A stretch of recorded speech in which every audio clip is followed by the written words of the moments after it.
Hello, and welcome to the Catholic Answers Live Super Show. I am Cy Kellett, your host. We got a movie review. We're going to start with a movie review, and we're going to talk about this. Are the Cardinals blowing it as far as the conclaves go, as far as the secrecy and the conclaves go? We're going to do both of those things. Right here next to me, assistant to the host, Edgar Lujano. Assistant host, thank you. And on the screen with us, Emily. Wait, why do I hear sound coming from somewhere?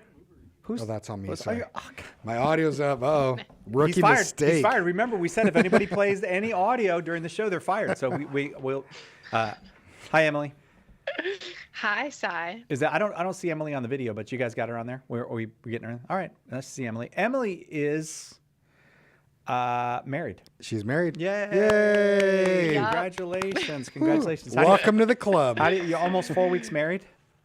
Yep. It's those middle weeks that they say are the hardest, don't you think? Like The middle weeks. yeah, like if you do 4 No. weeks, the first week that's easy. Then you go through those tough middle weeks, and then 4 weeks you're settled in. Is that how? It's usually Exactly. the Tuesdays through Thursdays that are the difficult part, The Tuesdays. Well, welcome back. Why? Thank you. What can I say? Where you honeymooned? Because I want to ask you some questions about it. Yeah. All right. So you honeymooned in a little place we like to call Hawaii. Yes. First of all, had you been there before? Yes. Oh, you had. Okay. All right. Yeah. Because to me, Hawaii, like a lot of times you get the postcard to a place and then you go to that place and you're like, I can see how they got the postcard picture, but Hawaii is not like that. Hawaii's like, nope, this is better than the postcard picture. I think Hawaii lives up to the billing. Do you feel like It does. Yeah. It lives up. I think it lives up to the hype. And It does. especially because, but I will say, if you took a house that was built in Hawaii, like an average house, and you put it in almost any other neighborhood on the mainland, that house is going to be considered sketchy probably. But because it's Hawaii, it's like, oh, like this is we're in paradise. It's a Hawaii. It's a nice Hawaiian bungalow. You put it somewhere else. You're like, well, it has no roof. What is It's happening? like here? Detroit, Michigan. Yeah. Look, if you're walking around barefoot, you're just enjoying nature. But if you do that in Detroit, Michigan, we You're got like- problems. You're dying. The mountains of Hawaii. That's what gets me. The ocean and everything you expect. You just don't expect how beautiful the mountains are in Hawaii. Which island or It's true. islands were you on? We were on the main island, so the island of Hawaii, as No. they call it officially. That's not the main island is Oahu. The big island No. is Hawaii. Oh, is that they call it the main island, Oahu? Okay. Well, I I mean- didn't know that, but yeah, Big Island. Big Island. Is You what on the I big meant. island? Oh yeah, I've actually never been there. Did you go to a volcano? Did you? We did. We drove to. Actually, it's an inactive volcano called Mauna Kea, and it's crazy because apparently it's the tallest mountain in the world, like taller than Mount Everest. But because it starts underwater, you don't know that. Oh, yeah. Because most of it's covered by the ocean, but you have to like take a rest stop at the visitor station and sit there for half an hour so that your body can adjust to the pressure and the altitude difference Wow. because there's like 40% less oxygen up there or something crazy.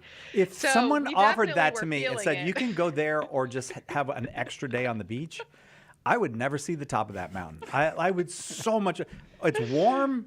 There's turtles. I'll stay here. You guys enjoy the volcano. It's the turtles that got him. I love them turtles.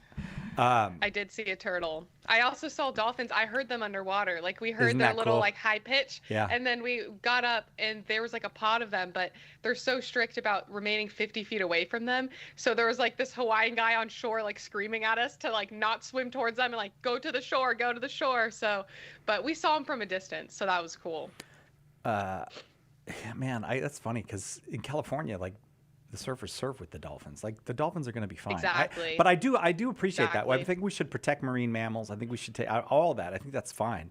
But like, what are you going I to do to a know. dolphin? Like you're going to the dolphin's going to. He's so much better than you in the water. Well, apparently they're aggressive, and I didn't know that. Like they like will They got attack you. aggressive Hawaiian dolphins, huh? Apparently. Yeah. Is that the only species that Hawaii doesn't relax? Because everything else just Yeah, kinda everything else relaxes? is chill except their dolphins are all like the jets and the sharks of the dolphin world. Okay, so when you flew on the airplane to Hawaii, because you came from the East Coast, did you stop out here on the West Coast, or did you just fly over America, over the Pacific Ocean, and land in Hawaii, which is part of So America I am aware of? 'Cause people get mad about that. I saw it like, but goodbye America, hello Hawaii. See That's you like a later, meme. America. Yeah. Hello, Kingdom of Hawaii. Yeah.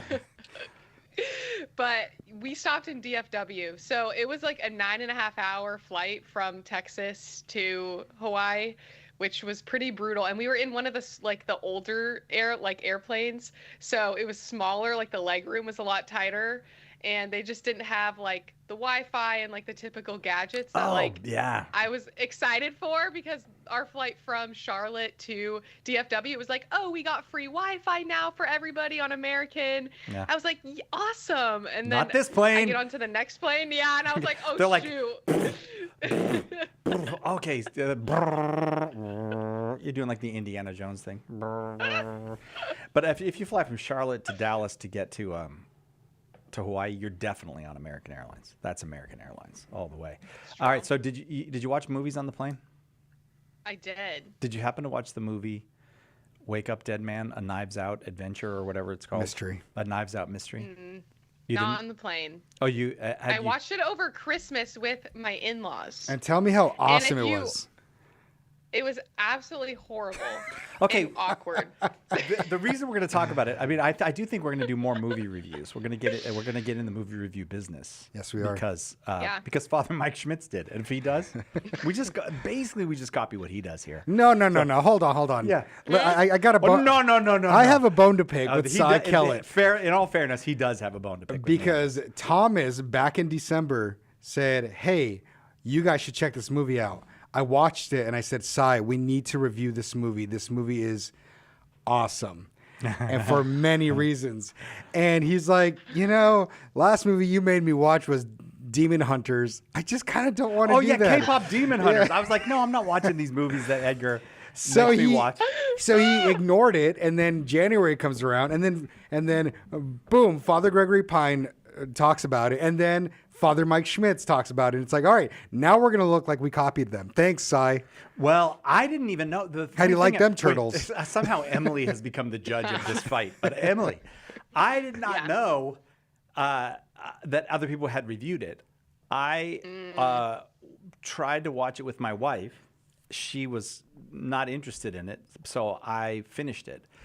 And I was like, why is nobody talking about this? I didn't know everybody was talking about it. So I'm actually not copying Father Pine or Father Mike Schmitz.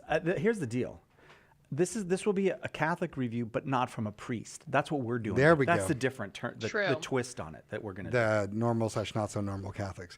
JD3 Jefferson 556 says, "Love this movie. I was shocked to see the gospel so clearly on screen." So we got to get to Emily. All Why right, did you hate it so much? You didn't even finish it. Was it because you were watching it with your in-laws? You missed the best part, by the way, if you didn't finish it. Oh my gosh! Settled. You're gonna. Okay, oh all my- right. No, you can we should just say right now there's going to be spoilers. Spoilers ahead. Should we make that? Oh, it's 100% well- spoilers. Yeah, right. I mean, to be honest, I don't even remember if I finished it or not. That's how it just felt No, like you it would was remember if you dragging finished this movie. on. It's a It felt different like it movie in the was second just- half.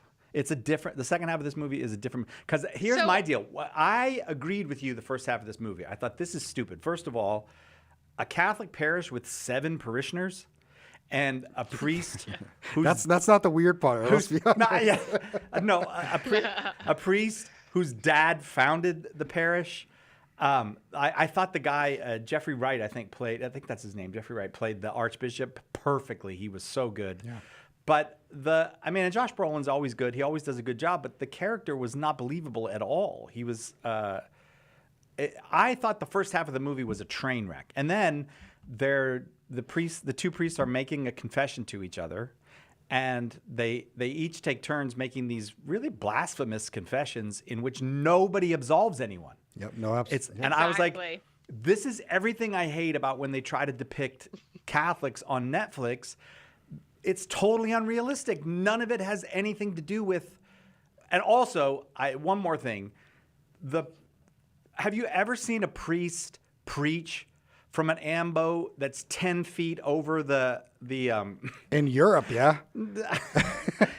yeah, okay.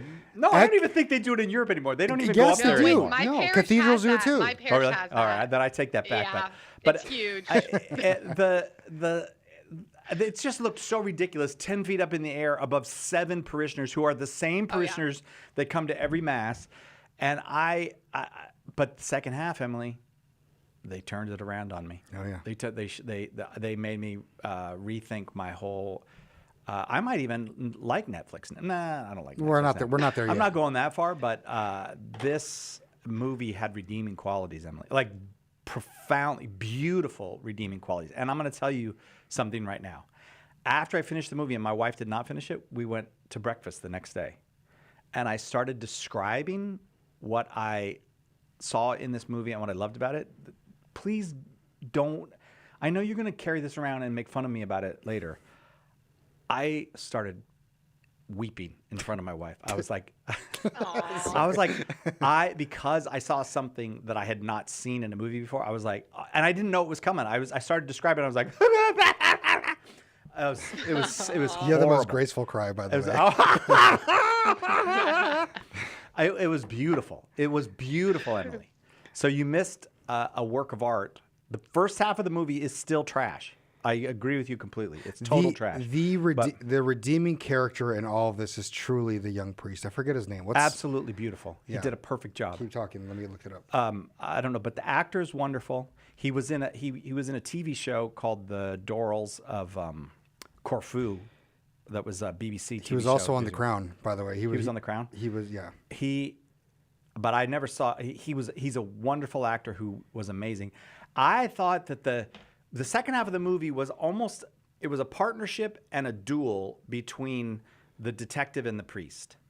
And the priest is an atheist who thinks the Catholic Church is history's great villain.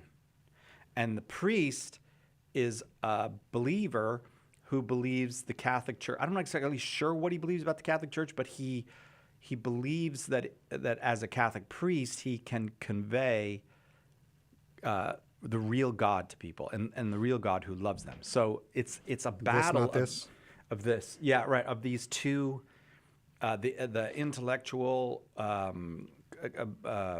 rejection of the Catholic Church based on all of its evils, and the humble spiritual acceptance of the Catholic Church based on the presence of God within it. And I thought that was a very good fight between the two of them. The actor's name is Josh O'Connor, and he plays Father Judd.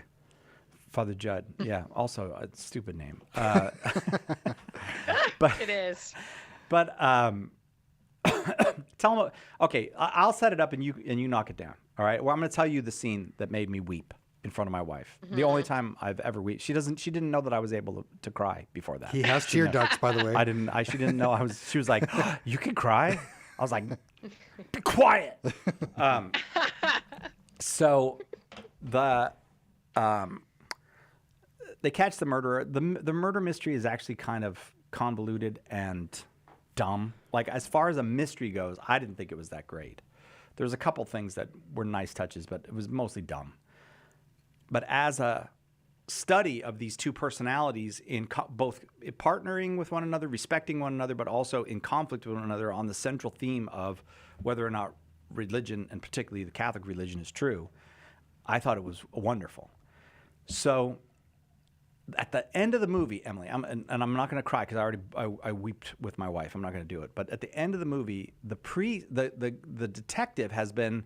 They've made a big deal about the fact that the detective loves the big reveal. You know how the detective goes, "I've gathered you all here," and blah, blah, blah. And he's just looking forward to the big reveal. And he says, "I can't solve this case." And you're like, well, did you have the same feeling I did? Like, he's solved the case. I know he solved the case. But he says, "I can't solve the case." And then he says a little bit more. And I think 2 or 3 times he repeats, "I can't solve this case." And so what do you, of course, as a mystery, you're watching a mystery, you think, he's not able to put the pieces together and know who did the crime. But that's not what he's saying. This is Benoit Blanc. He's already figured it out. He knows who, but he can't solve it. So why can't he solve it, Emily? Why can't he solve it? Do you want to ask? No. Well, I want to know the answer. Johnny wants to ask. Did you want to ask? We don't have a Johnny cam set up. Oh, we don't have Johnny. Sorry, Johnny. Okay, he can't solve the case because he learned from the priest that you have to love your enemies. and he knows that the person who committed the crime needs the opportunity to confess, or that person will be lost. I mean, I don't think he believes in salvation, but I mean be lost in the sense of never be able to take a redeeming action. So when he's saying, I can't solve the crime, what he's saying is, I can't tell you who did this. The criminal has to come forward herself. I have to stop myself now and let her have the opportunity to come forward. So it's an act of mercy that the atheist guy makes based solely on the example that the priest has set. That is what Christianity is supposed to do, right? We're leaven. This is a beautiful interpretation of Christianity, that we're not just out there in a sense to grab members and bring them into the church, but to bring everybody up, to lift everything up like the leaven does in the bread. Father Judd witnessed to Benoit Blanc. Yeah, he witnessed, and Benoit Blanc is a good man, and so he's wrong about God, he's wrong about the Catholic Church, but he's a good man, and so that witness bore fruit in him. Then the woman comes in and confesses, and this I will let you tell, but she has wronged the priest, and she has wronged everybody. And she's dying now, and he's holding her in his arms at the foot of the altar as the priest, and he encourages her to make her confession. She begins to make her confession. I will say one thing, and then I'm going to turn it over to you. There's one person she will not forgive. She's still holding on to that. And so he says, what about Grace? Grace is the name of the person she won't forgive. This, to me, is a beautiful film depiction of a moment of conversion, because she wants to still hold on to her hatred of Grace. But Glenn Close does a beautiful job. You see her demeanor relax, and she says, Grace, meaning, I want Grace to forgive me too. I'm sorry for what I did to Grace. And that's her last word, is Grace. It's the name, but it's also a beautiful witness to what is happening in that moment. I really thought that moment was a work of art. And then, Emily, what happens? Father Judd offers absolution. Oh my, don't. And not just absolution, but the full-on prayer. The full form absolution formula. He gives word by word perfectly. And you said you teared up. Lena and I teared up too, because it was such a beautiful moment. I know. What can I say? All right. But it was such a beautiful moment. It's like, wow, this is truly the life of a priest. This is priesthood, right? Now, Yes, I gotta read somebody's comment. So EM1214 in YouTube said this, and I completely disagree with you. Entertaining movie, but did not portray the Catholic Church authentically. No. Completely inaccurate portrayals of the Catholic Church. And then he says this: obviously did not have a consultant of Catholic authenticity. But EM1214, you are wrong. according to the National Catholic Register, who did an interview with Father Scott Bailey, this is the title of this article. We should talk to him. Meet the real priest who consulted on Wake Up Dead Man, A Knives Out Mystery. They did consult. Well, I understand. I believe what this person said. Because it's Hollywood. It's a terrible depiction of the Catholic Church, inaccurate and because and it's dumb. Because it's Rain Johnson. It's Rain Johnson. Right, but until he gets to making this art film, which is the last 10 minutes of the movie, which is a depiction of the grace of God forgiving and accepting a soul. And it's a beautiful depiction of what Christianity is. Beautiful. And it goes to show you. So there's another scene that I want to bring up. It's when they kill Samson, is the husband, and it was. He had the gem, which is, what everybody was after. And the name of the gem is Eve's apple. Yeah. It's Eve's apple. And she says an interesting line when she's in the midst of her confessing everything that happened. She said, I didn't think about how tempting or alluring Eve's apple was. And that caused the death of her husband, named Samson, who's also one of the judges in the Old Testament, who's the strong, powerful man who gets eventually betrayed and basically dies because of betrayal. There's all these elements and themes that, of course, they had a consultant. Now, did they take every single consult? Of course not. No, they blew it on a lot. But you even look at the vestments. Look at the vestments, and there's accuracy in terms of the colors and in terms of what vestments of a more quote unquote semi-traditional priest would wear. It's not the whitewashed. It's the nicer ones. It's like, so of course there was a console, but when you have people like Rian Johnson who ruined other movies, I'm not going to say Last Jedi, but of course he's not going to take everything. But I think it really was a beautiful. I think this movie was redeemed. That's it. The movie was redeemed when the character was redeemed. Exactly. That last scene redeemed the entire movie. Father Mike Schmidt's... It went beyond redeeming it to me. It made it... that last 10 or 15 minutes of that movie was a work of art. There's no other way to say it. It was a work of art, and it was a work of Christian art. I know that the filmmaker himself is not a Christian, or I don't think he's practicing his Christianity if he is a Christian. But... that is a work of Christian art.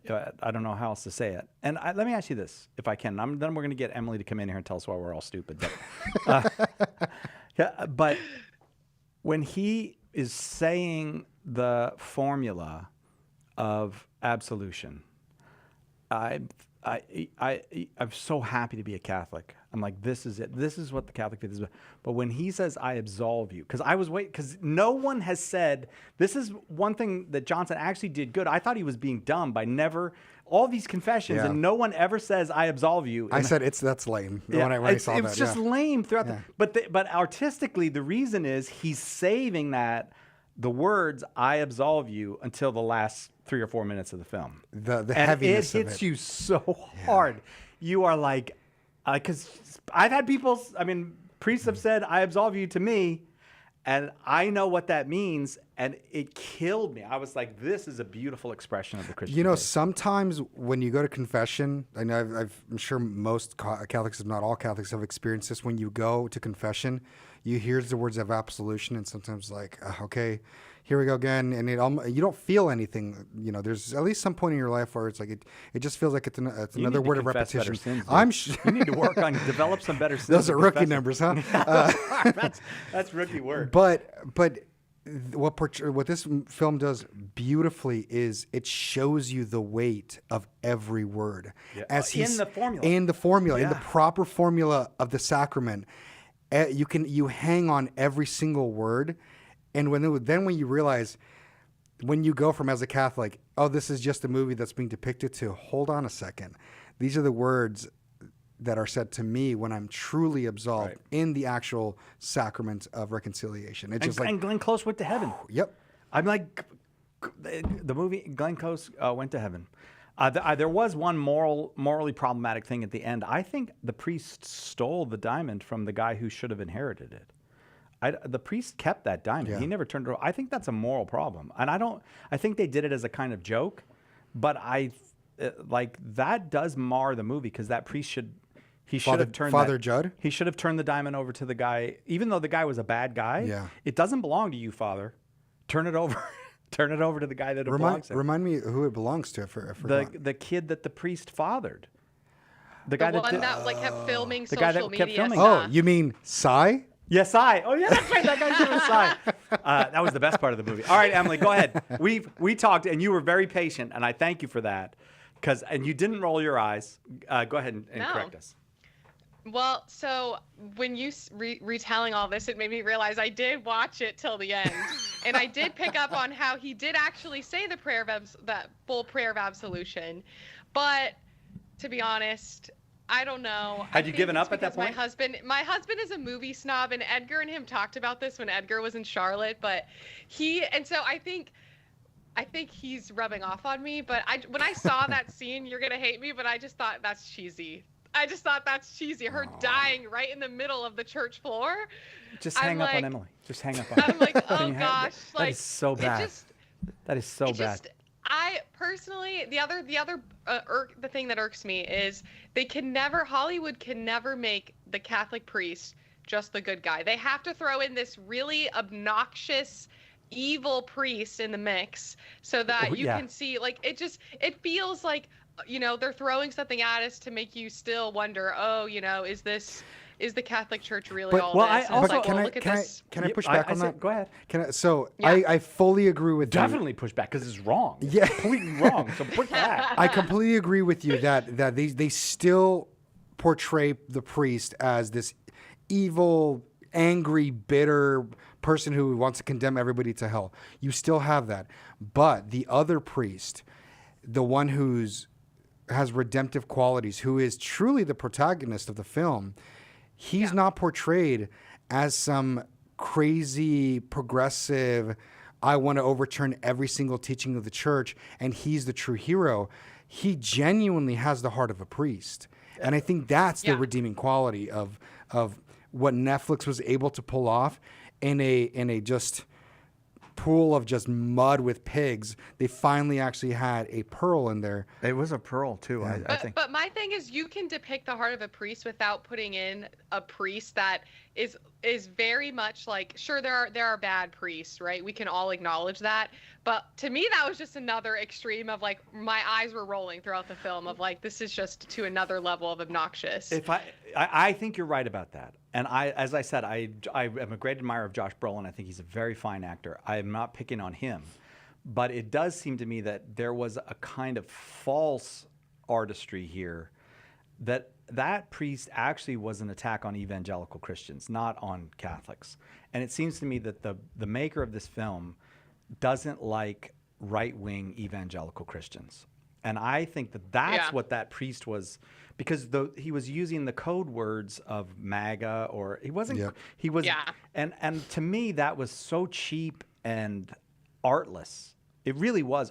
It's amazing that this person who can make this beautiful art at the end of the film is so artless through most of it. And so that priest, to me, what Josh Brolin's character was Hollywood sneering at ignorant, backwards, conservative evangelicals. That's what it was. I didn't think it was even he's a bad priest, but he's using the modes and expressions of the Hollywood caricature of an evangelical. And so I thought that's what and then the good priest is not like that.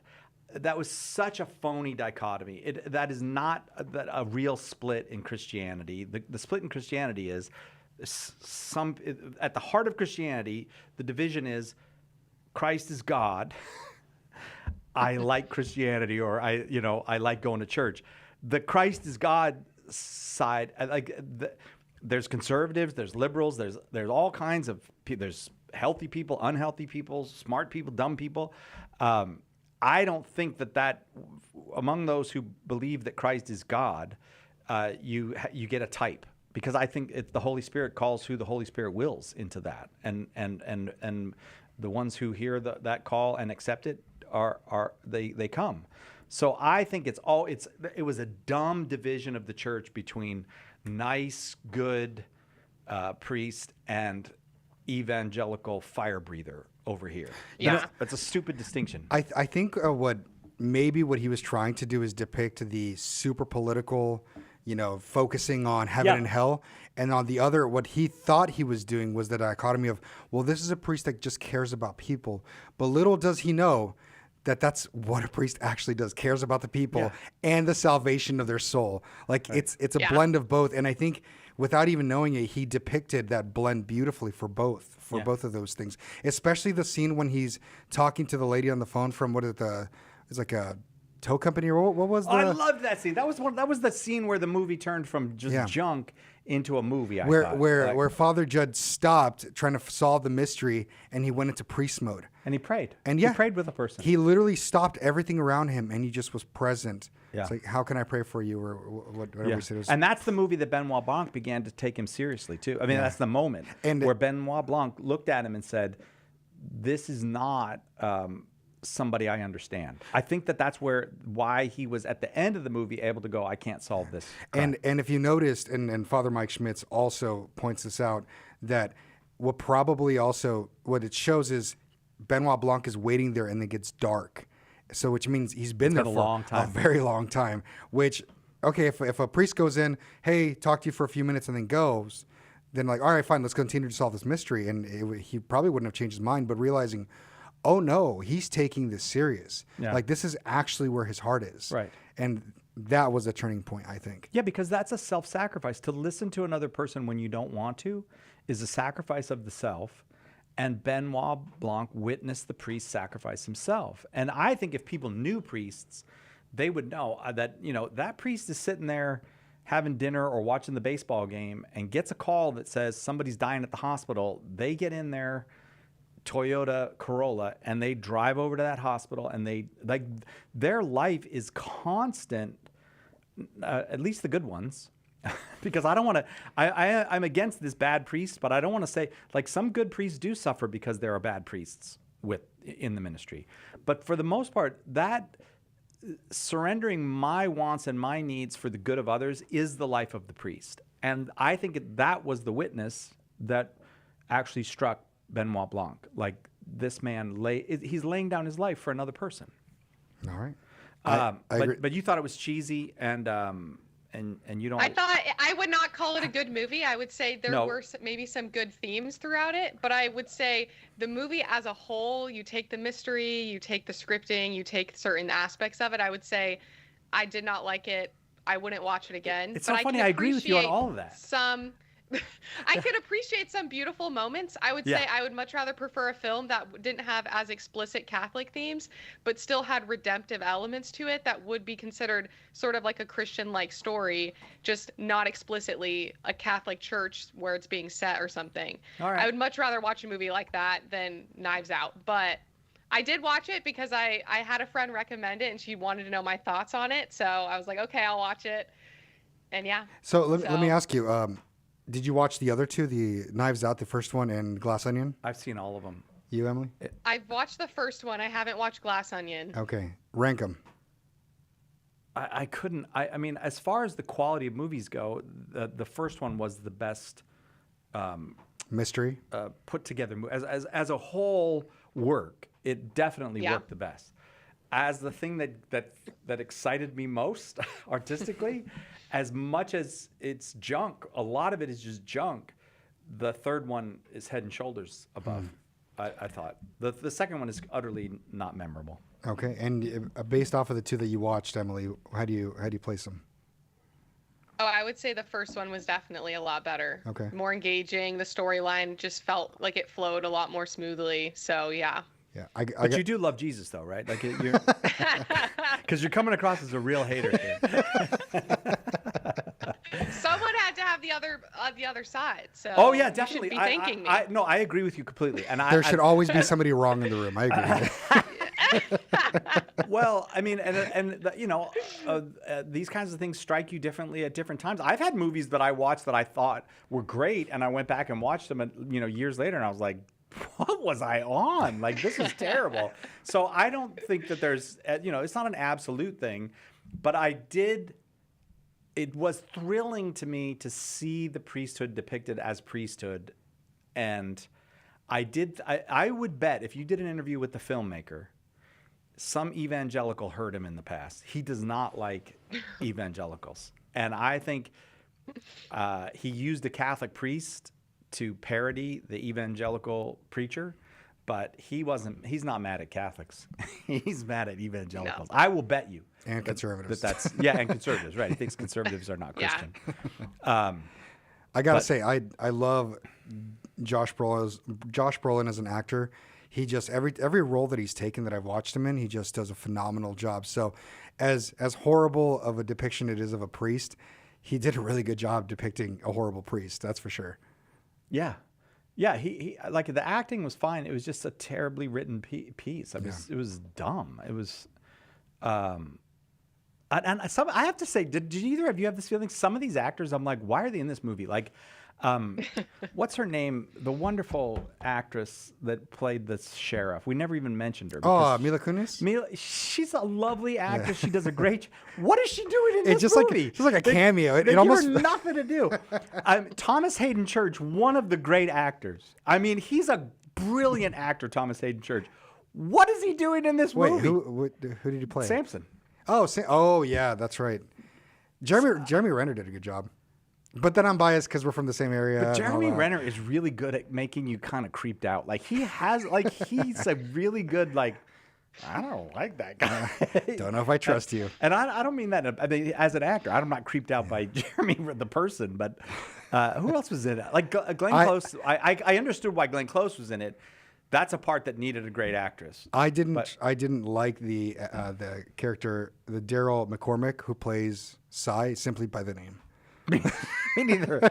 I hate hearing my name in the movies. Especially as a villain. If someone's named Cy or Cyril, that's my name. Cy or Cyril in a movie, there's something wrong with them. They're either an idiot or they're a criminal. But there's never Cyril's the hero of this piece. No, like the guy in the complete moron in not other than Archer in the TV series Archer. Never watched Archer. Cyril Figgis. His name is Cyril, and I'm just deeply hurt by that. I don't want to talk about it. I don't want to talk about it. All right. Well, there's your Catholic Answers review of, I'm blanking on the name. Wake Up, Dead Man. Dead Man. Wake up, Wake Edgar. up. That's how unmemorable it was. No. It's Well, a funny sometime I'm movie. going to have to ask you if you've ever seen a movie that did depict the mercy of God or the Christian ethic or the Christian message in a way that was convincing to you, that you didn't find schmaltzy. And don't be like, No Angel Vid God movies. is not real or something. No Angel Vid movies. Something that was originally meant for entertainment that actually carried on a good Christian message. Not a movie that was made to have a Christian message that we might try to make entertaining. Like, did you like The Passion of the Christ, or did you find it schmaltzy? I'm only kidding. I'm sorry. I'm sorry. Yeah, I just didn't like. They always depict the Messiah that way. Okay, like I'm so sick of how Messiahs are depicted. I did hear a lot of people complain about that movie, and it wasn't until there was a show that came out called, is it Jesus? Well, there was a show on like history called The Bible, and it was a retelling of it from the History Channel, and they made the story of Jesus into a movie.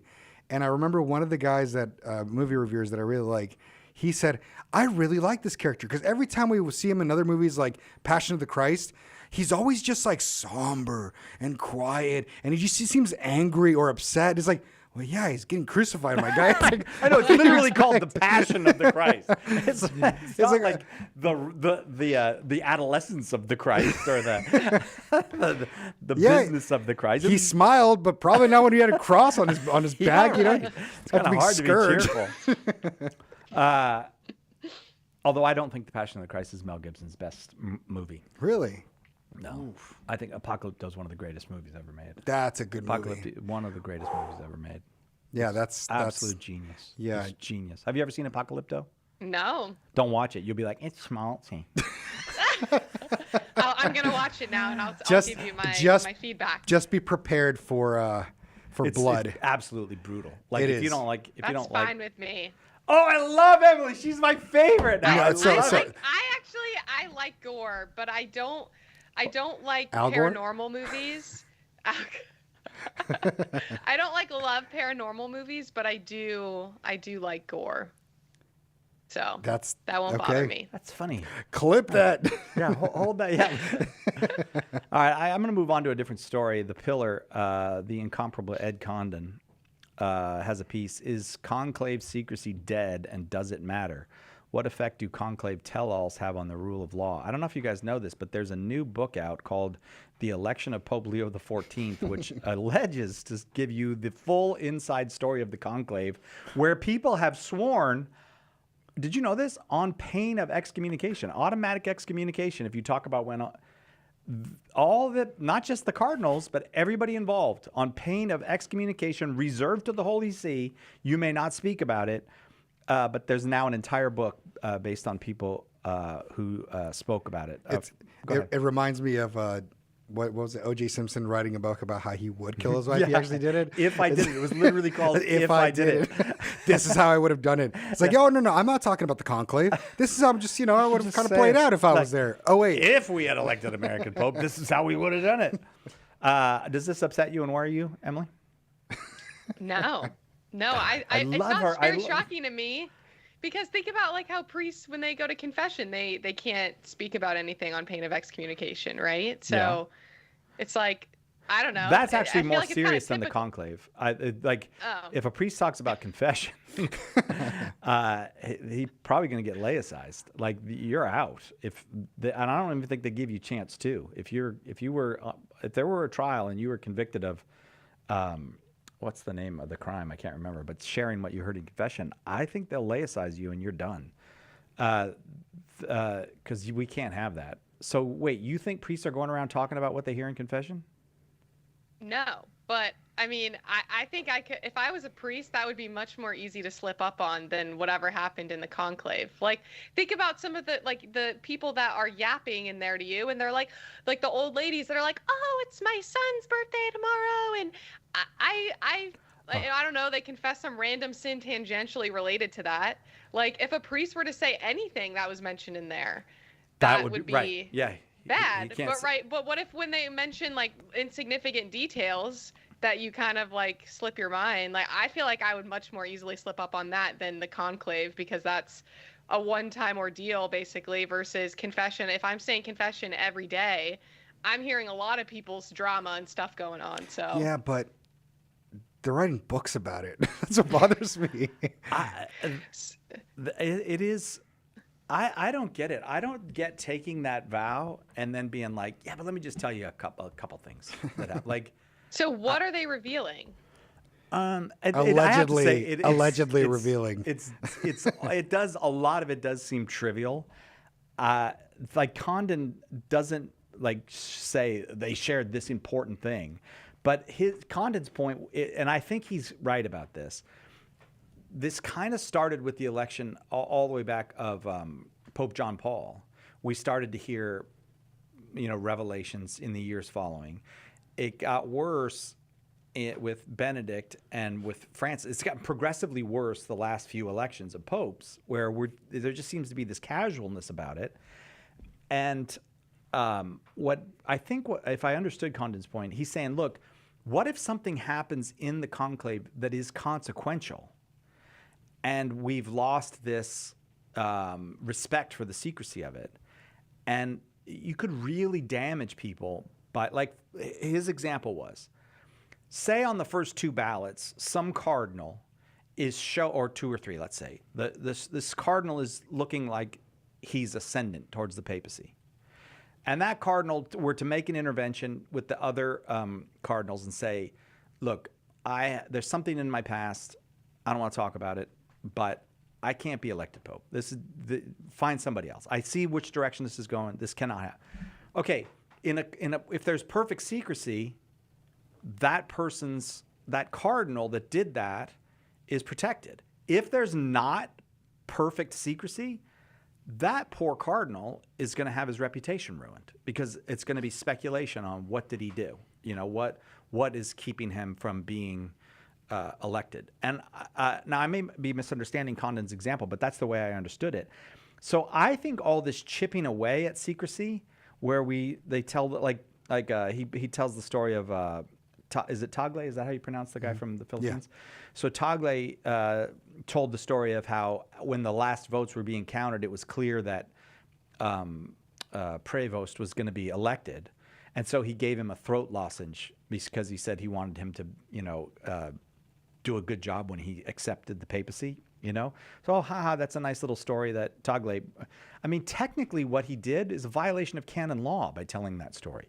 Like, he took an oath on pain of excommunication reserved to the Holy See that he will not discuss it. And he's like, I gave him what is he thinking? And there's another guy who gave another Cardinal Sacco from Iraq, who gave a pretty kind of in-depth interview, and it became a real controversy among the Chaldeans in Iraq, who were like, they were embarrassed that their cardinal was talking out of school. There was a tremendous public outcry against this cardinal. Now, of course, this cardinal got fired this week. Well, so on a different story, the Pope accepted his resignation. Yeah, right. Yes. Okay. Yeah. Is that the one in San Diego?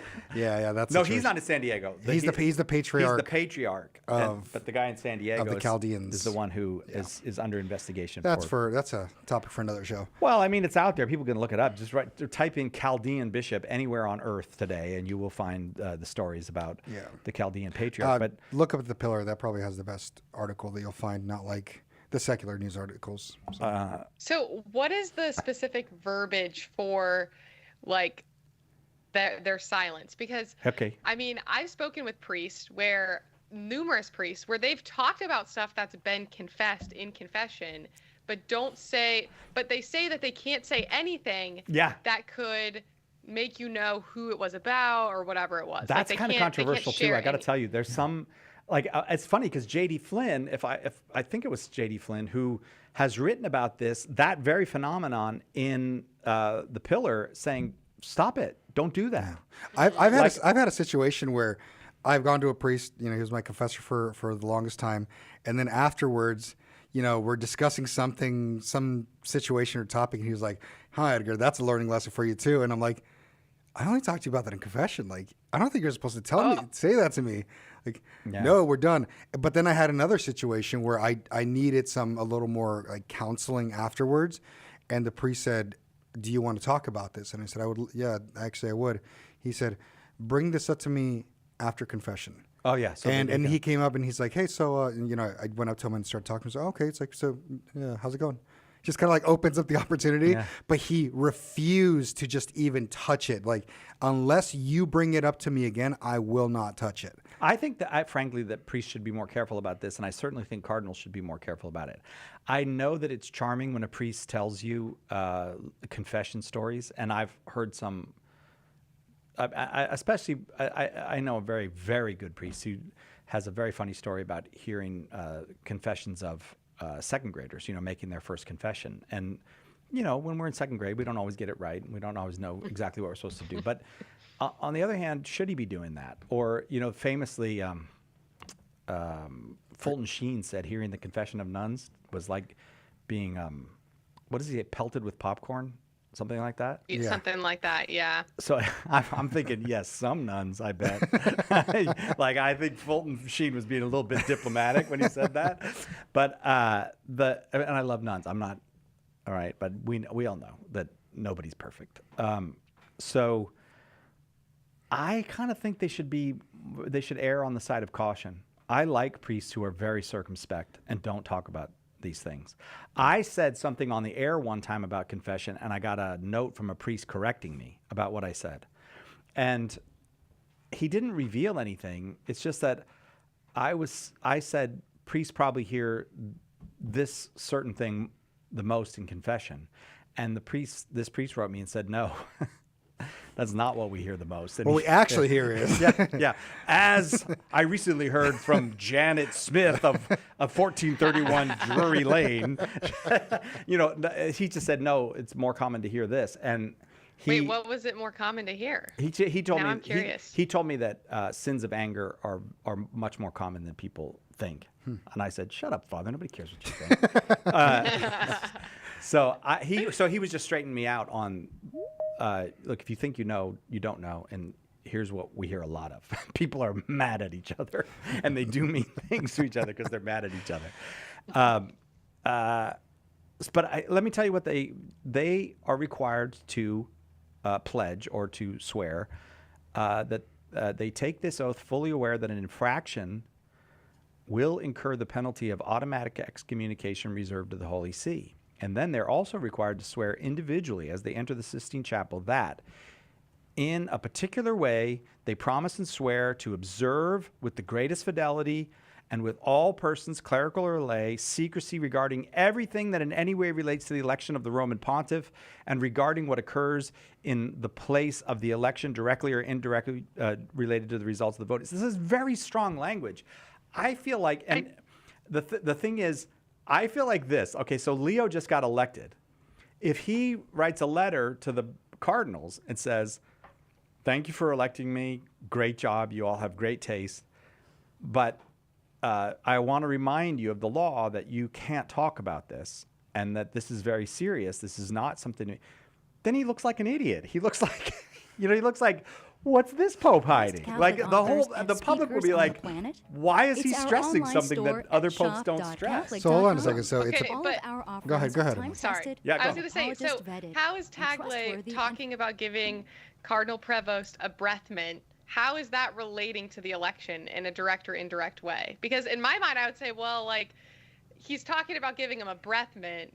He's not talking about anything pertaining to like how the election occurred or anything like that. Okay, everything that in any way relates to the election of the Roman pontiff and regarding what occurs in the place of the election. directly or indirectly related to the results of the voting. They promise and swear not to break this secret in any way. Either it seems to me that regarding what occurs in the place of the election, that means don't talk about what happened in there. So like what happens in the Sistine Chapel stays in the Sistine Chapel. So there's a story that was going around when Pope Francis got elected in regard to why he picked the name. Somebody told him as the names were being called out, he looked over at Bergoglio and said, "Don't forget about us poor people," joking around. And that's when Bergoglio said, "Francis," and thought about poverty. And that's apparently how the name came about. So does that include that as well? I don't believe that's right, because I think every single guy that goes into that conclave Has a name? Is like, what'll I pick? What am I going to pick? They're like, I don't believe there's any last minute thinking. I think, especially if you've been doing 2 days of voting before and you can kind of see it going, like after dinner, you're going to read your breviary and then you're going to be like, what name should I pick? So, like, Leo didn't just go, I don't know, Leo. I'll go with Leo. He's got at least 24 hours to think about it. Let's be honest. Most of us have thought, if I were to be elected Pope, what name would I pick as lay people? Did you get one? I bet Emily hasn't. I'm a woman. Emily didn't. Pope Joan? No. Pope Joan. How'd you know? Wait, did you have one that you like? A Pope name? Yeah. I would love, okay, this is going to sound biased, but I would love a Pope Thomas. We've never had one, and there's so many great Thomases in the history of the church. St. Thomas More is one of my favorite. I mean, obviously, Apostle Thomas, so That's Thomas a good one. Aquinas. I think that's very good. Thomas, I think I like it. But there is the problem of doubting Thomas. That I was going to So say. But he's still a saint. No, I'm not saying he's not. It's just that Yeah, but he's what's gone he down known to- for? He's Yeah. known for, I will not believe. That kind of sticks with you. There's a little something there that sticks with you. Just like there probably will never be a Pope Jude. You know? No, even though Jude is there might be a Pope Thaddeus, but there's not going to be a Pope Jude. Yeah, even though Saint Jude is a great, great saint, it's like I've decided to go with Judas for my name as Pope. What would you pick if you were elected Pope? Partially because of family and because it sounds like such a cool name. I think great-grandpa's name was Calixto. Oh, Calixtus. Yeah, very Yeah, nice. so Calixtus is like a powerful name, right? Like Pope Calixtus. Dang, now we're talking. We're getting into some Crusader world. I feel like I was Play out here. born and given The papal a name. great Pope name. Like, I think a Pope, it's time for a Pope Cyril. We'll bring the East and the West back together. He's got the beard. Yeah, I mean, we're good. And I'll grow it out. If I get elected, we're getting a Pope Cyril. If I get I love elected. it. Yeah, I shouldn't have said that, though, because... Now there's got to be They're coming for you now. No, because I don't No, wanna- they ain't. It could happen. It could happen. I could be elected Pope. A series of bizarre events could take place in which I was elected Pope, and I'll be Cyril. I will definitely be Cyril. Or it'd be even funnier. I'd change my name to Methodius. I'd be like, his real name is Cyril, but he changed his name to Methodius. Cyril the Lesser. Yes, absolutely. That's right. That's not right. I have not enjoyed your participation in the show today, Emily. I do not think married life agrees with you. I think you have become, wait, what's the word? Not irascible. I think you've become churlish and insubordinate. Oh, no. What? Oh, no. It's happened now. Have you ever heard that phrase, churlish and insubordinate? No. Oh. I have not. When big words are used, all I think of is propinquity. Type into your computer churlish and insubordinate and see what comes up. I never even heard that word, churlish. I Churlish. wouldn't believe that that's a real Churlish. Exactly. Churlish. How do I spell that? Chur-lish. Churlish. All right. I'm gonna type in. Let's churlish. wrap it up. Okay, we gotta wrap it up. I'm gonna type in churlish and insubordinate into my machine. I found it. And what came up? Churlish and insubordinate. Rude, ill-mannered. No, did you type in I'm churlish or churlish and Okay. insubordinate? I did not type in both. Type it churlish and insubordinate. Now All we're right, here we go. Oh. It's not. It's not giving me a joint. Hey, Aaron, come on, Aaron. Bye. Emily. Am I? All right, see. This? There you Yes! Churlish and insubordinate. All right. go. All right, Kai. We got Kai and Miley. Edgardo. We have Carlo coming up. What's the topic, Johnny? Johnny Quest. What's the topic? No. You're pretty sure. How much are we paying you for this? Too much. What's your Protestant challenge? Thanks, Emily. Welcome back, and congratulations on your Thank you, guys. on your marriage. Yep. God bless you, sister. All right. We'll see God you. bless. Bye. Churlish and insubordinate. Hold on, we can't hear you yet, Carlo. I think we're still on.